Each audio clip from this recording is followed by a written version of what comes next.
call to order the Valdosta Board of Education regular meeting for October the 8th of 2019. At this point in time, I'd like to call on Mrs. Deborah Bell for our invocation. Let us pray. Most gracious and heavenly Father, we thank you for this day, Lord. Lord, we ask that as we go and take care of the business of the Valdosta school system, that you be with us in unity. Lord, we ask you to continue to bless our faculty, our staff, and our students. We ask all these things in your Son, Jesus' name. Amen. Amen. Join us for the Pledge of Allegiance, please. I pledge allegiance to the flag of the United States of America and to the republic for which it stands, one nation, under God, indivisible, with liberty and justice for all.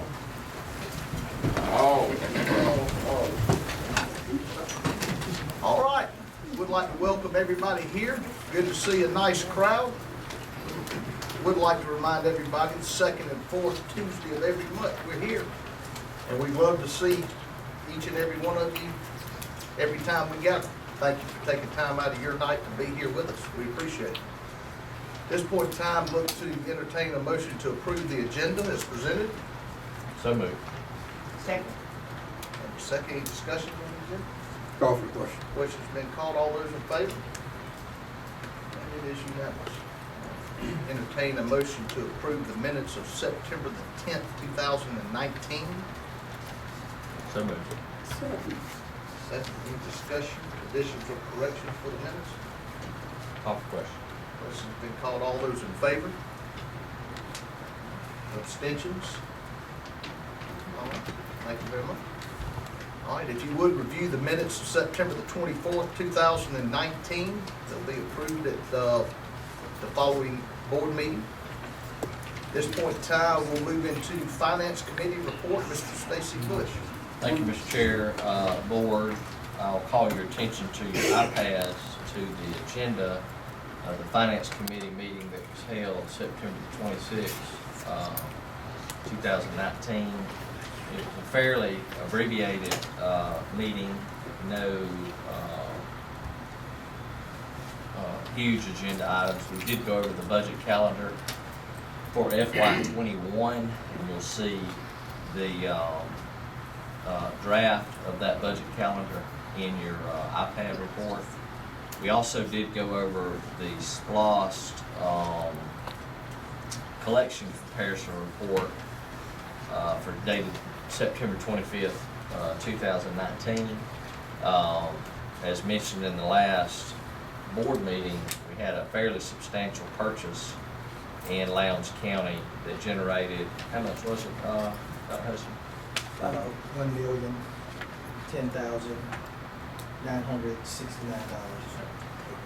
So it's in there. So it was about a $200,000 to $300,000 higher collection month than previous months. And that's also on the iPads. We did also go over something potentially that Dr. Casey and his staff, along with the finance department, are potentially going to recommend to the board, which is of paramount concern to this board in the finance committee, which is school safety. And that is also in your notes on your iPads for review. Also, I sent out an email, I think, maybe Monday or Friday of last week with specifics on that. So if you have questions, you can certainly reach out to me or Dr. Casey or Dr. Hudson. So having said that, I would entertain any questions on the Finance Committee report, or any of the committee members that were in attendance are welcome to add to my comments. Mr. Bush, Mr. Chairman. Yes, sir. Mr. Bush, in regards to the, first of all, the lease purchase for 5 buses, was that discussed? It was discussed, and that is also still in discussion. It's not something that's coming out of committee to a recommendation. We're asked Dr. Hudson and his staff to go back to that particular organization to see if that is something we're even going to come out of committee as a recommendation to this board. Okay, I'd like to make sure that the full board is in that discussion. Absolutely. Before anything move forward. Yes, sir. Also on the synergy, is that right? Strategic. Strategic. process alert system, done a little reading and have talked to Dr. Hudson also. I'd like to see that come before the full board for discussion in a work session, because I have a lot of questions. Yes, sir. Some other members. We do know that's an area of expertise for Yes. Mr. Lee, so we would like your input on that. Thank you. Any other questions, comments? Mitch? That's my report, Mr. Chair. Mr. Bush? Hearing none? Excuse me. Seems like y'all just talking amongst each other. I think I used to be speaking to the audience. Everything I just heard is y'all speaking to each other. If you would, real quick, this is a board meeting and we're conducting board meeting business, and this is the way the meeting proceeds, and this is the proper way for it to proceed, so. But when we get to the audience, Excuse me? when we get to the audience, when we get to the audience, When we eventually get to the audience. Public participation. Participation? or whatever. It will be listed on number 18 on the agenda. We're working our way towards it. Okay, all right. All right. You good? I'm great. Okay, fantastic. I'm great. All right, this point in time, we'll move into buildings and grounds, facilities committee report, Mrs. Kelly Wilson. Yes, the facilities committee met today, and you have the agenda on your iPad. We focused most of our attention on getting a new pre-K center up and running at VECA, the VECA facility. The pre-K center that Dr. Kaysen and his staff are proposing, we've all discussed, moving our pre-Ks into one facility where we have more room and can have centralized services for them. So there are certain things we needed that Casey is recommending that we attend to at that facility. The roof needs reevaluating, and re-roofing, purchasing a playground, changing the entrance and gate so that it's at a separate entrance for the pre-K center than it is for VECA. Of course, we talked about landscaping, painting, flooring, all the items that you would expect to see when we needed to upfit a facility. So all of those things are under discussion. We are putting out, Casey is getting together to put out for bid the roofing, and but that's the only item yet that we're ready to move forward on. Any questions or any other input about the pre-K center? We also talked about the cell phone tower idea. We have someone who has approached the school system about putting a cell phone tower on our property at the new high school. And so apparently that's a really nice location that's in need of cell service. So they've approached us about leasing a small section of property. We're looking at it. We'll see what happens, but obviously nothing, we won't move forward on anything or any recommendation until we've reviewed it thoroughly. Any questions? Comments from committee members? All right. Anybody? Questions? All right. Move it up. Thank you, Mrs. Wilson. All right, at this point in time, we will move into our social work department presentation. Mrs. Deanna Folsom and crew.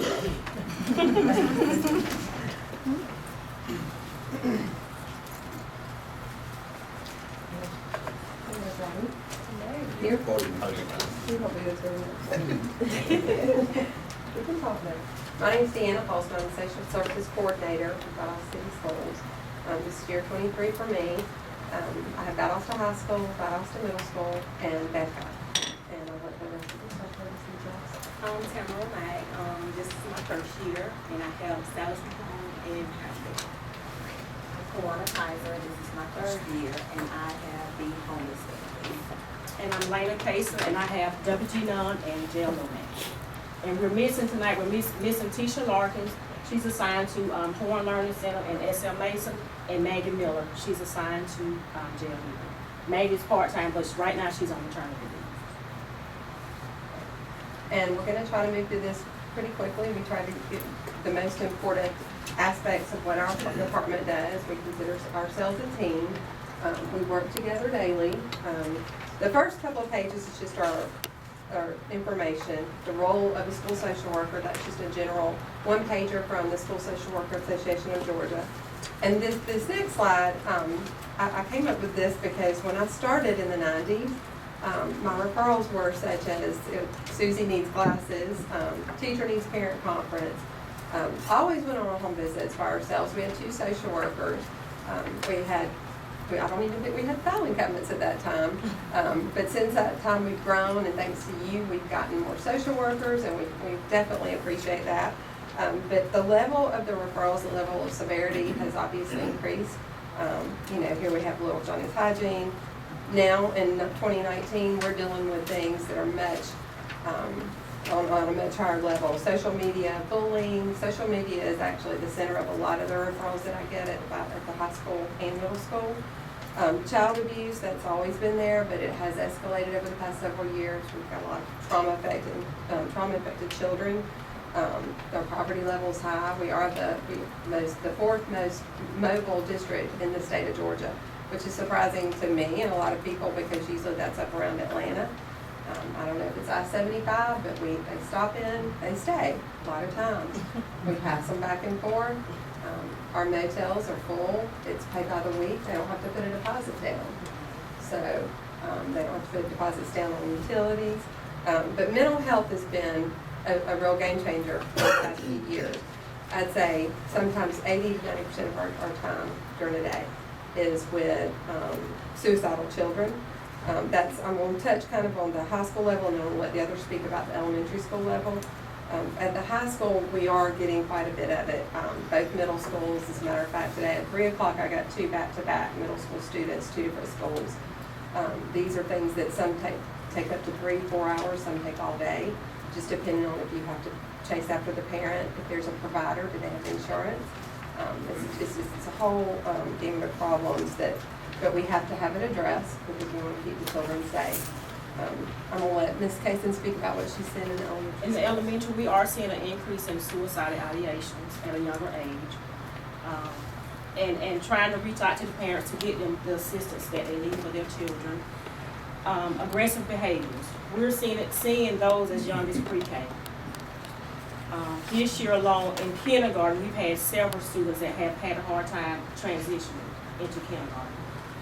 Working with the parents to try to put together different interventions. We work very closely with the behavior specialists to try to put together different interventions that the parents could also use at home. But we are seeing an increase in those aggressive behaviors at a younger age. A lack of parental involvement. What we're trying to do is reach out to parents. If they can't come to the school, we're planning to have workshops at different community agencies where we go to the parents. Mental health neglect. If a parent doesn't follow up, sometimes we have to do a defense report. But we try to do everything we can to make sure we help, even if we have to help with transportation, getting that parent and that child to a mental health facility. Truancy. Unfortunately, we started back having truancy court. But before we take parents to court, we have done everything possible that we can do. Home visits, telephone calls, getting the SROs involved, getting the entire staff involved before we have to proceed with truancy court. But we have started back having truancy court. And we, unfortunately, we're the ones that have to serve as the prosecutor. And sometimes that does damage the relationship with parents, but we're doing everything we can to educate parents on the importance of attendance. If they're not at school, they can't learn. And lack of supervision, we have a lot of children that unfortunately they're going home having to see about themselves, and that's also a concern. But we're doing everything that we can, and we appreciate you all for allowing us to come and speak tonight.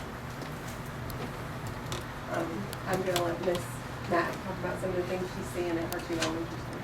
One of the most referrals that I have received is on child abuse, physical, where there has been bruises or marks left on the child by a parent, like as a discipline measures. I've seen a lot of attendance problems, some medical neglect,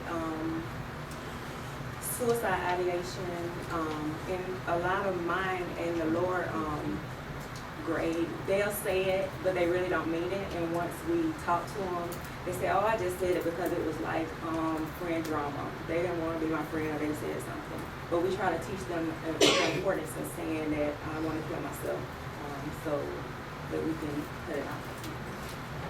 And truancy, of course, you know, our goal is to have children in school because it is a problem. The problem is that the level of consequences that the law allows has decreased. We don't have TADRA anymore. We can't take their licenses.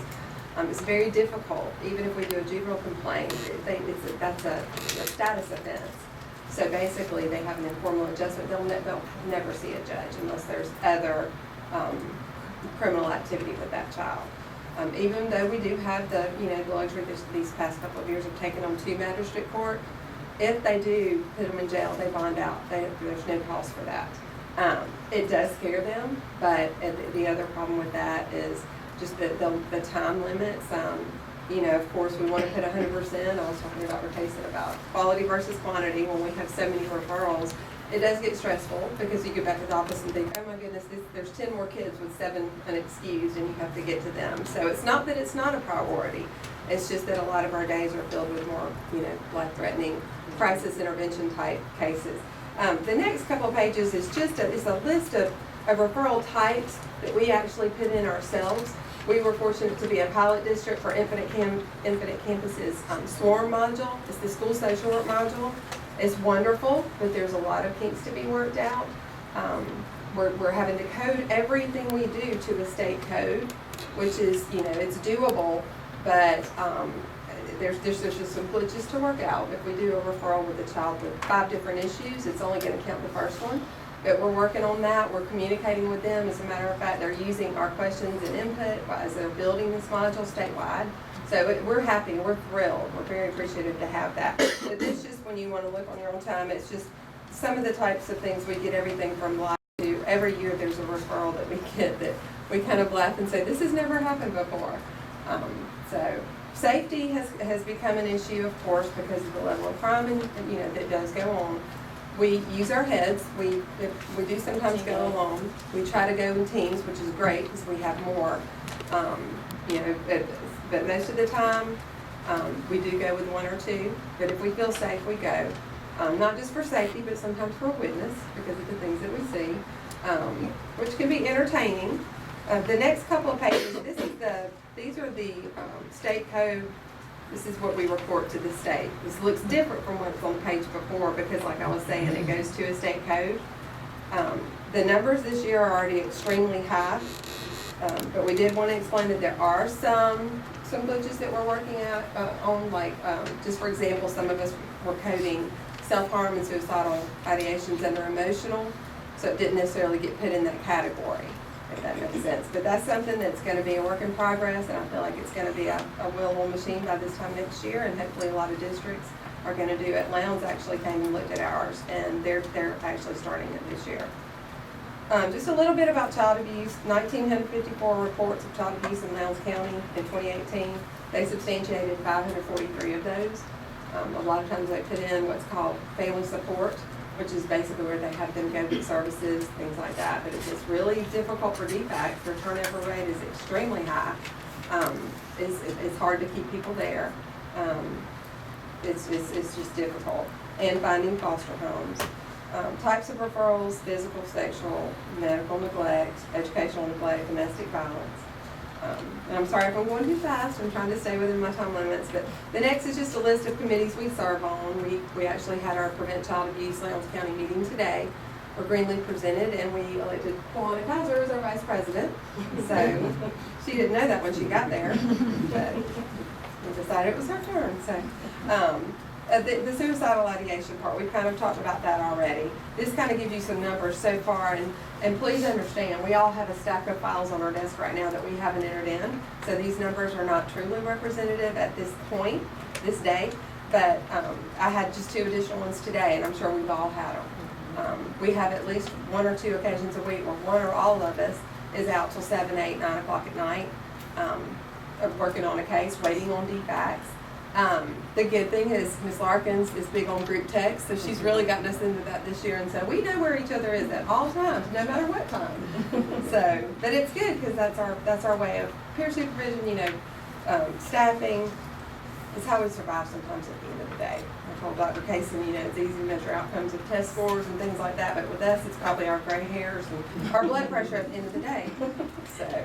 But we do love what we do. This last part, well, it's not the last part. These are just different agencies. Dr. Kaysen asked me to come, you know, put a list together. I got with the other social workers. This probably doesn't include them all because we have a lot of community people, community partners that really help us out when we need it. But these are the basic ones, and the list goes on. So we're very fortunate for that. When we have a lot of providers that reach out to us and ask what our needs are. That's what Greenleaf was doing today. They actually asked us what they could do for us. We set a team program for after school with transportation. Because like I said, our numbers are never right. There's not enough time for them to put them in, our phone numbers, I mean, into the system when they change because our people move so much, which is okay. We can usually hunt them down. But they're very mobile. So I'm going to turn the last part over to Ms. Kaiser, and she's going to talk to you a little bit about our homeless numbers. Hello everyone, I'm Kawana Kaiser, and I work with our homeless families within the school system. So to give you a definition of homelessness, it's basically McKinney-Vento. The McKinney-Vento Act was passed so that children who are experiencing homelessness will receive the same equal educational rights as those who are not homeless, meaning the time that it takes for enrollment. These families move around a lot, so you know, sometimes they don't have the records that are needed for enrollment, but if they are homeless under the McKinney-Vento Act, we cannot hold that against them.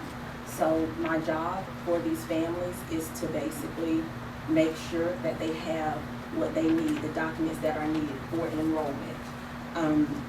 So when it comes to the definition, to sum it up, it's those who have experienced some type of hardship, whether it be a loss of employment, eviction, domestic violence, house fire, something that has caused them to uproot from their permanent housing situation and has caused them to move into something temporary.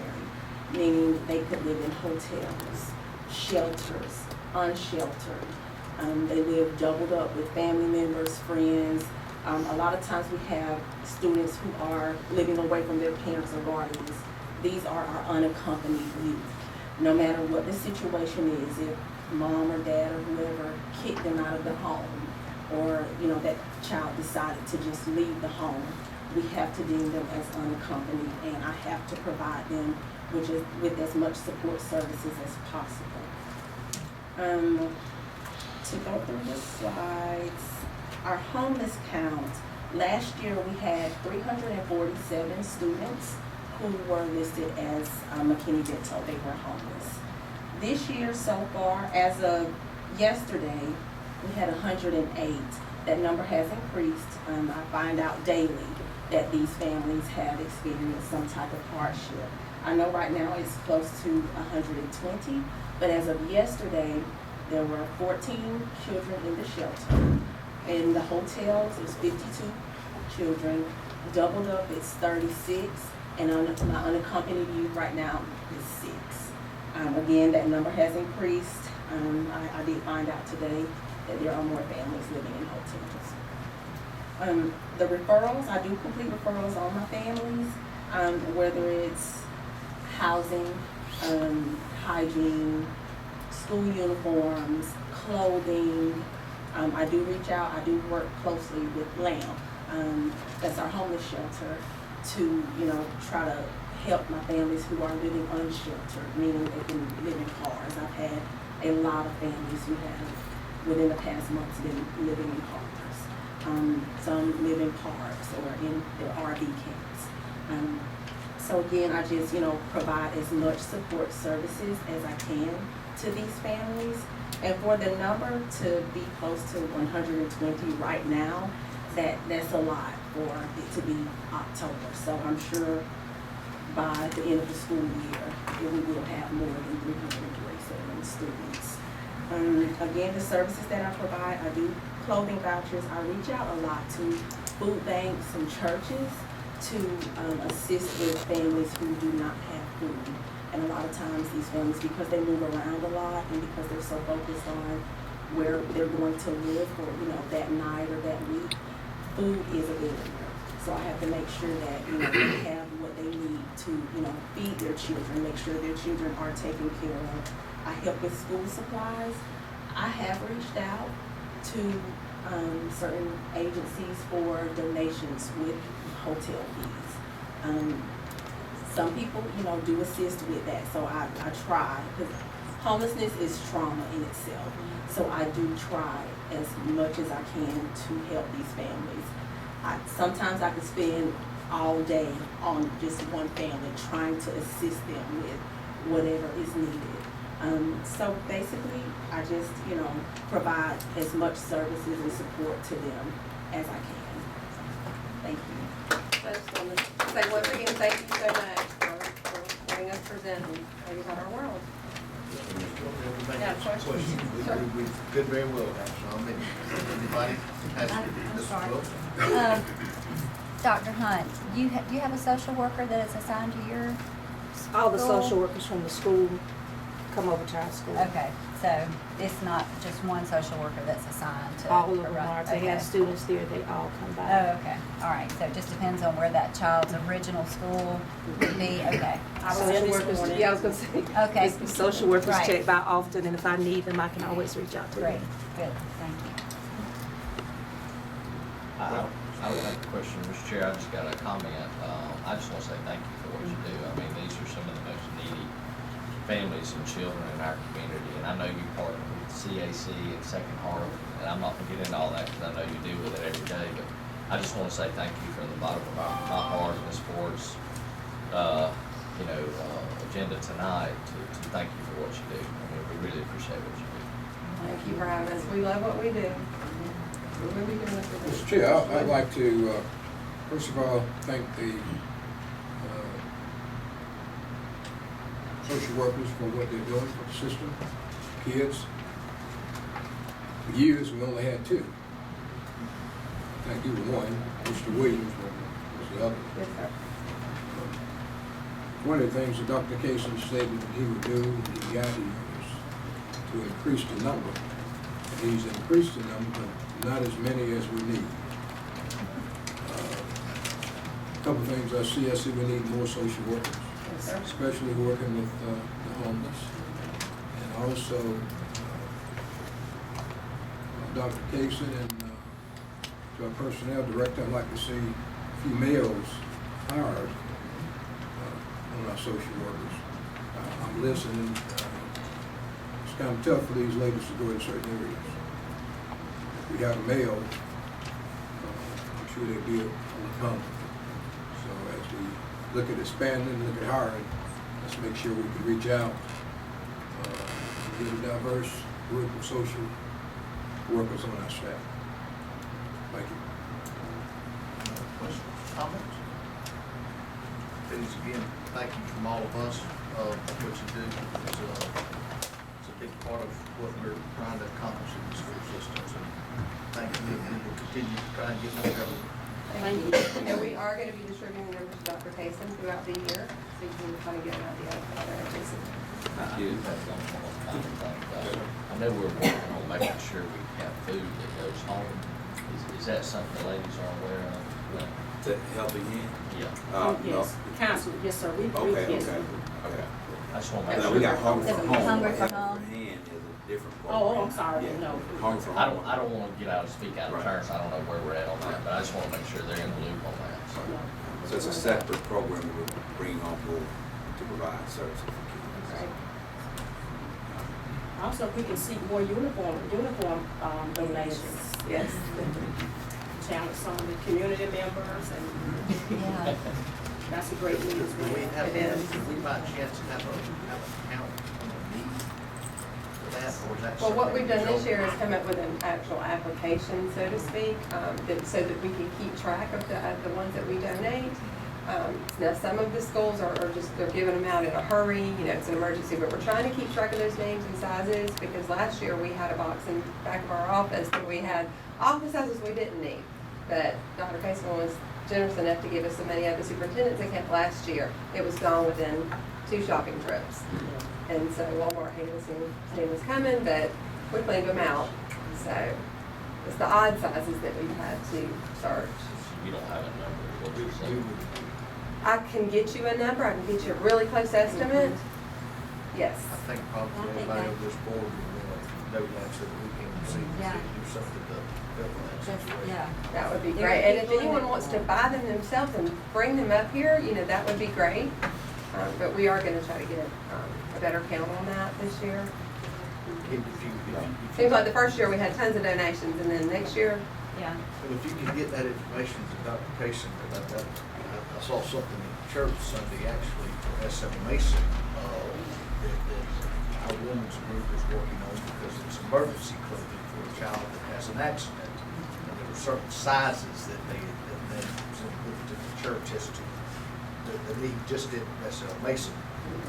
So that kind of information for us and all of us here that may have a little extra money in their pocket could go to Walmart, but it'd be good to target the sizes that you all are in most demand of. okay, and we can get with the counselors too to kind of get some information from them and do a general idea. So we'll definitely do that. Thank you all. Thank you.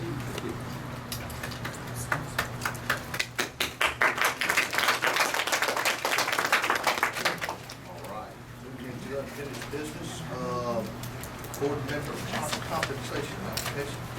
Mr. Chairman, Board, you'll find on your iPad our current board policy on board member compensation.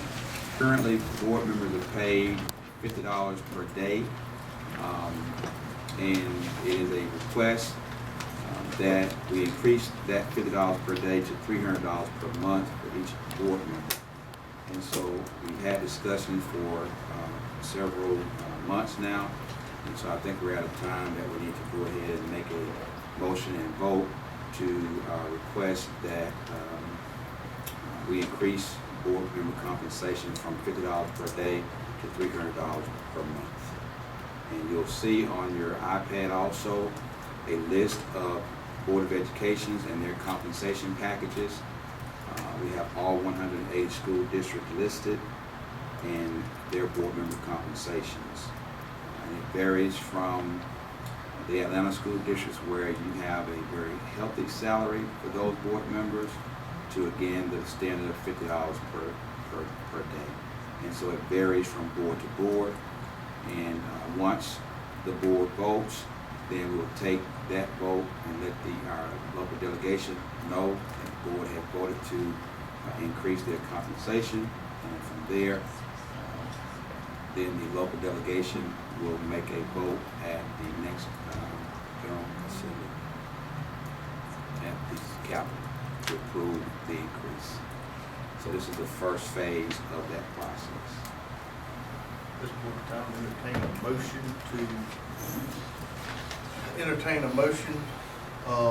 for the increase in the board compensation as presented by Dr. Casey.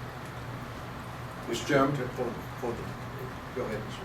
I move that the Board of Education, Dawson City School Board, be compensated $300 a month. Effective June 2020. Has a motion. It's a motion. Has a motion. Second? And a second. Discussion. Discussion. So it's very hard for me to make a decision on this. After hearing a presentation where we've got children in need in our community, and we as a board are voting to essentially give ourselves a raise.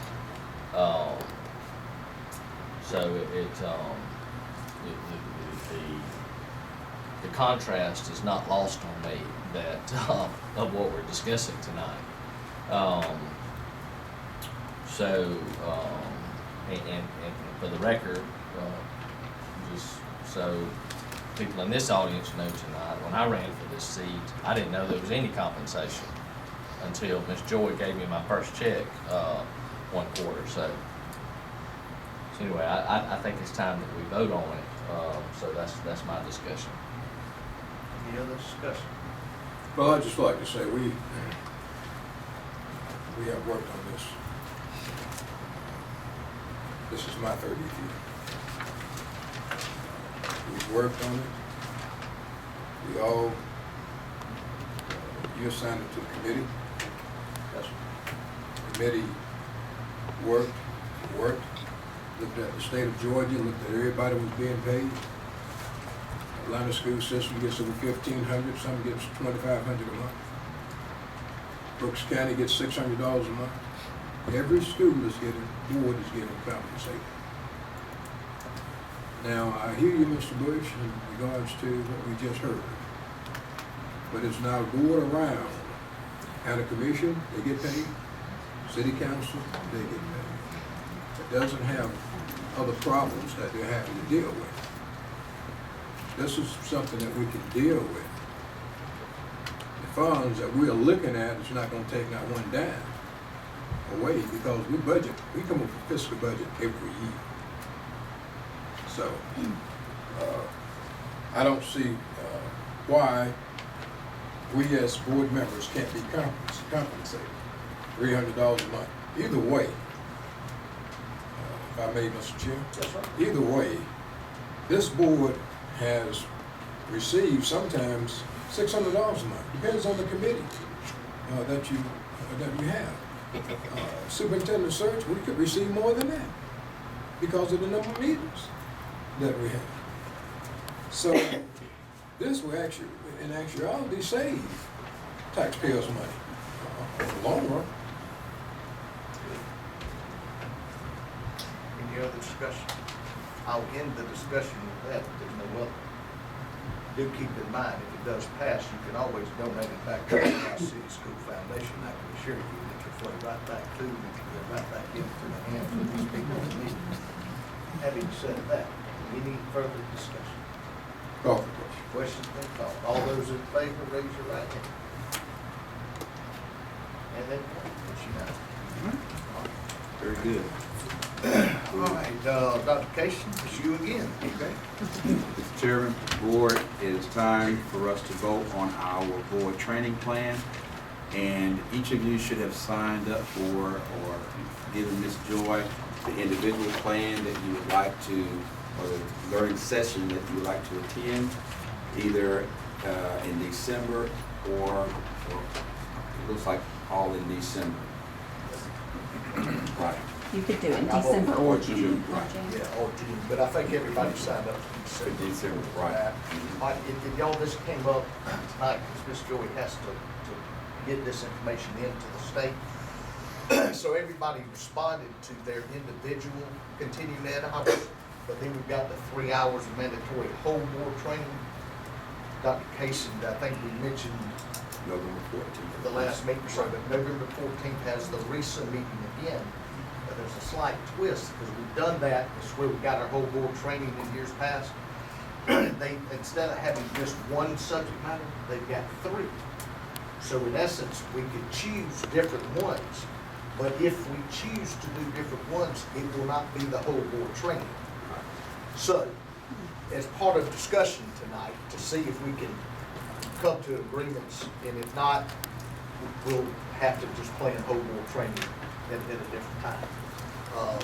But they have, the 3 presenters will be, the topics are facilities, planning and funding, short and long-term planning strategies, and planning for future personnel leadership changes. We're open for some discussion at this point in time, just to see if there could be a consensus. If there's anybody, I'll start the conversation, and then let's go from that. Planning for future personnel leadership changes, that's always important to us. We're always looking to build from within for our next leaders and so on and so forth. There's a topic, again, any of them will be good, but would that be? Read the rest of them again. Short and long-term planning strategies, and then facilities planning and funding.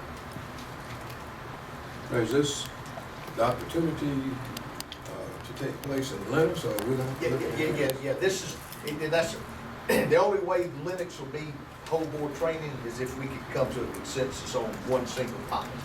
And it may not be possible. It's on That's on November the the 14th, which is a Thursday, I believe. But, you know, and it may be just something that I don't feel strongly either way about it. I don't know if anybody does, but, you know, from a convenience factor, if we could get to that point, but if not, we'll just have to schedule.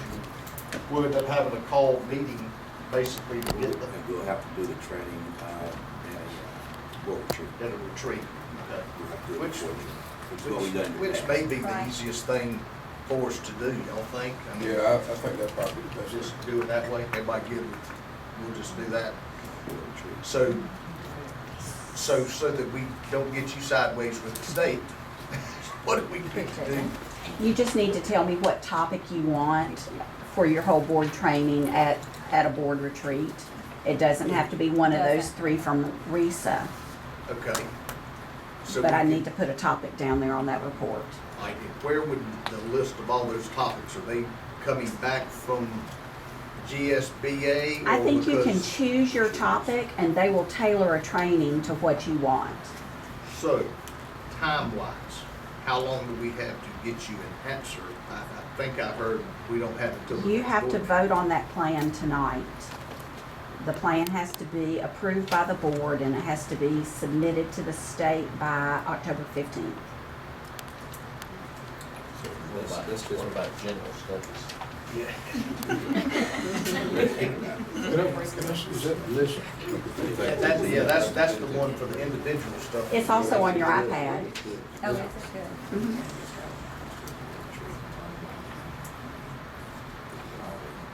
The only thing is when at the board retreat, it takes away time from things that we really need Yes, to be discussing.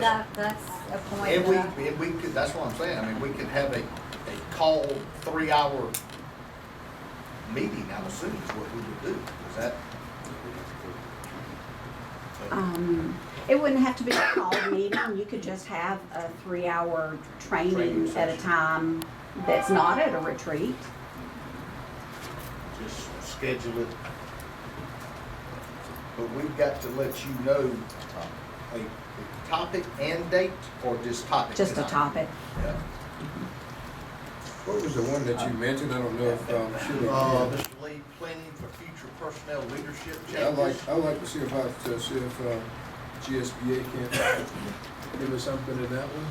In that, I'm sure they can, because I don't know who's. I mean, if everybody else feels the same A lot way, of times, it's kind of that. Does anybody have an issue with that that'd be topic? good. that's a good one. Everybody good as far as that goes? Yeah. Okay, so we will be doing a training session for planning for future leadership changes for the whole board training. So, having decided that, we need to entertain a motion with everyone's individual choices made, as well as stating the fact that we have planning for future personnel leadership changes as the whole board training. I make a motion, Mr. Chair, as noted by you, to approve the planning for whole board training facilities and planning for future personnel leadership changes and each individual board member training. Second. Motion and a second. All right, any further discussion? Call for question. All right, question been called for. All those in favor? Okay, all right, unanimous. Thank you. All right, new business, Mr. Beal? WG Nunn, 5th grade trip to Atlanta?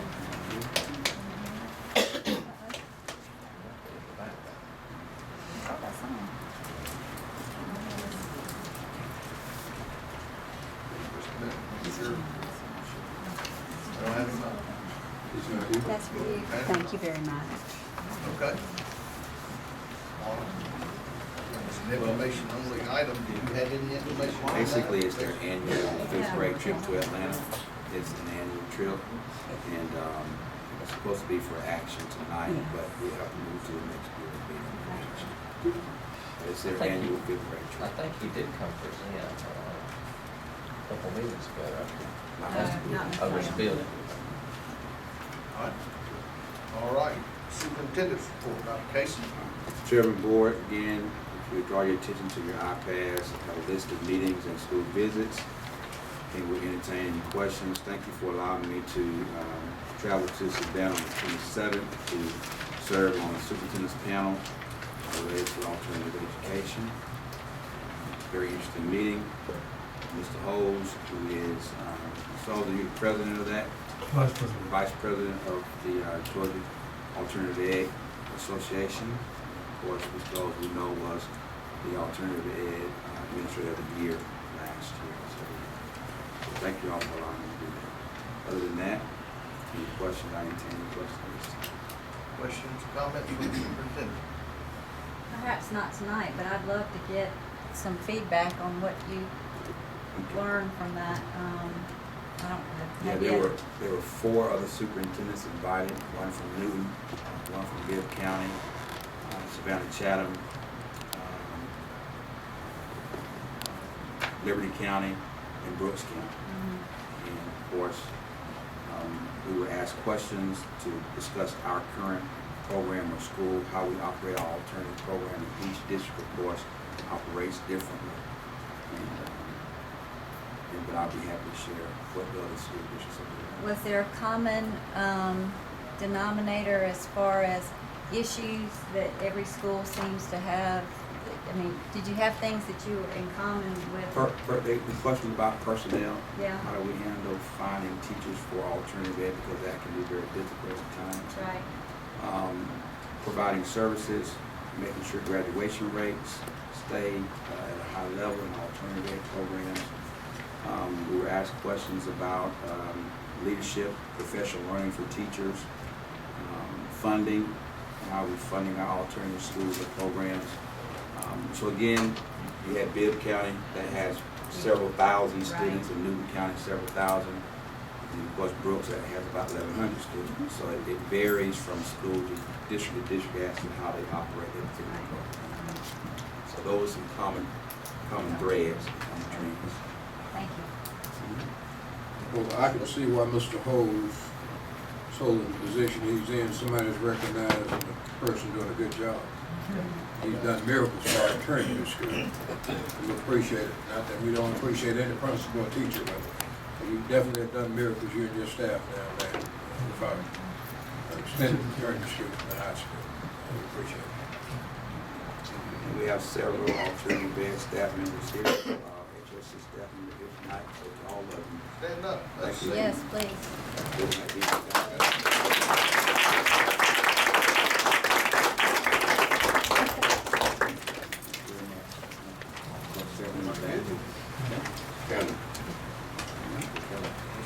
Public participation. Okay. We have one person that signed in, Ms. Felicia Williams, topic social service resources for students. Ms. Williams? Hi, how you doing? How are you?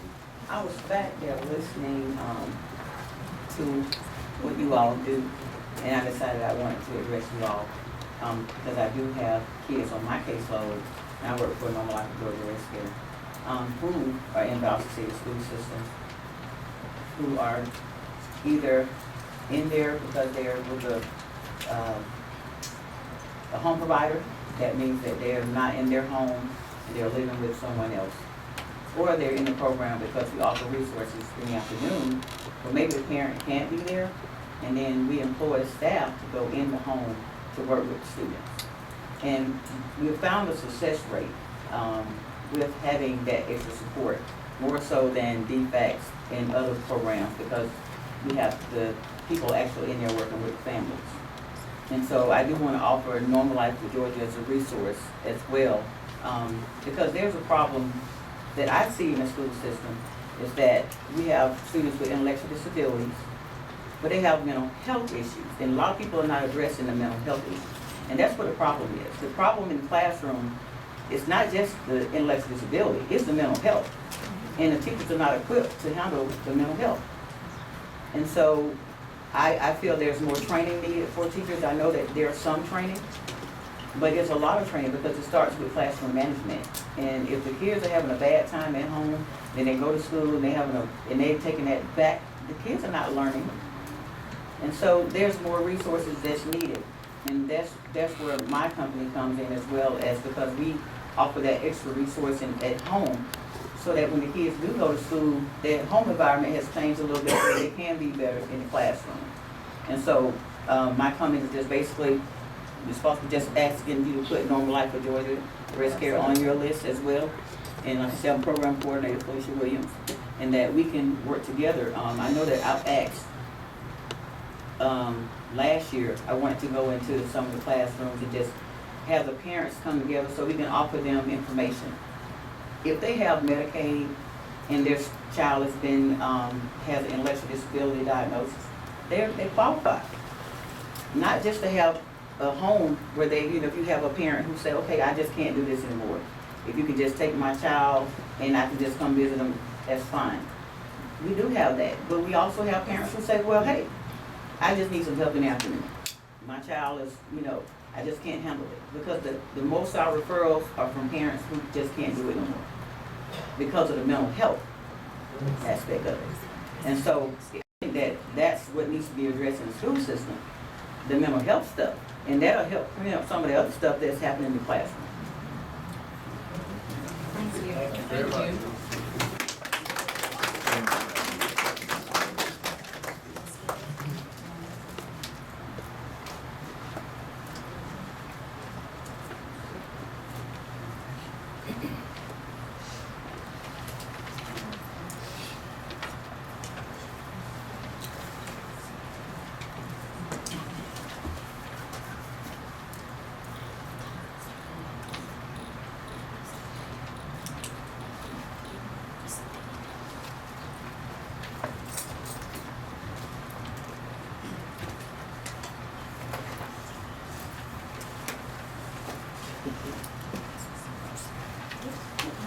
Okay, we have Ms. India Bell. Her topic is help for single parents. Ms. Bell?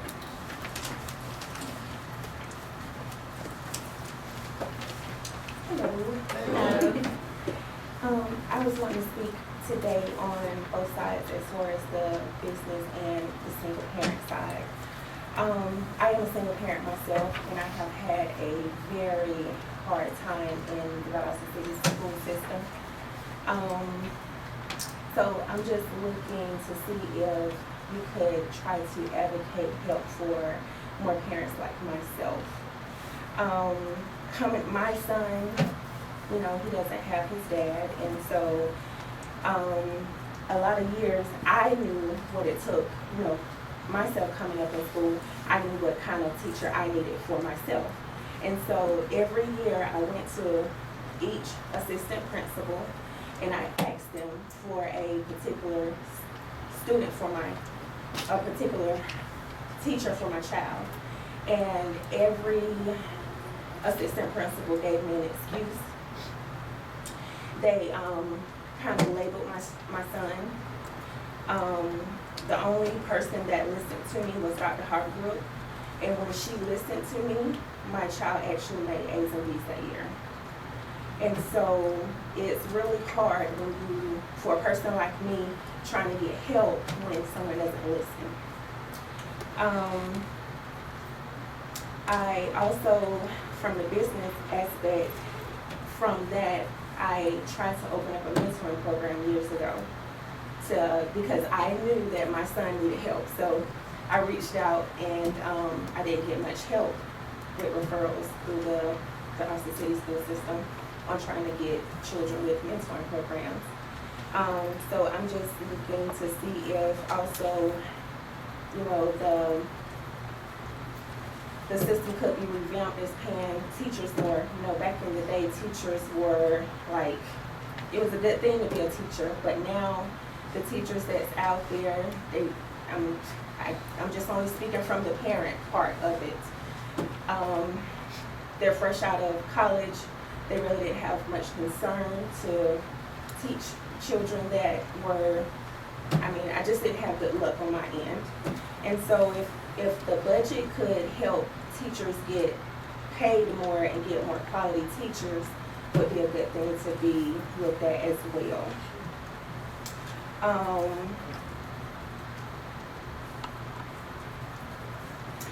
think that's it. Reach out to Dr. Casey, and I feel sure he will do whatever he can and whatever resources we have, either current or things that we could look at a little differently. Certainly try to help, because you are taking time out of your life to come up here and share your concerns with us, which is a big step and a big help for our folks to have someone willing to help on the other side as well. So please reach out to Dr. Casey and proceed with it. Yeah, will you give your number to Ms. Steele, and she will make sure they'll reach out to you tomorrow, I guess. Thank you. Thank you so Thank you. much. Thank you. Mr. Chairman, we have no other sign-ins for public participation at this time. All right, at this point in time, entertain a motion for executive session to discuss personnel. So moved. A motion, Second. second, all those in favor? Stand in recess.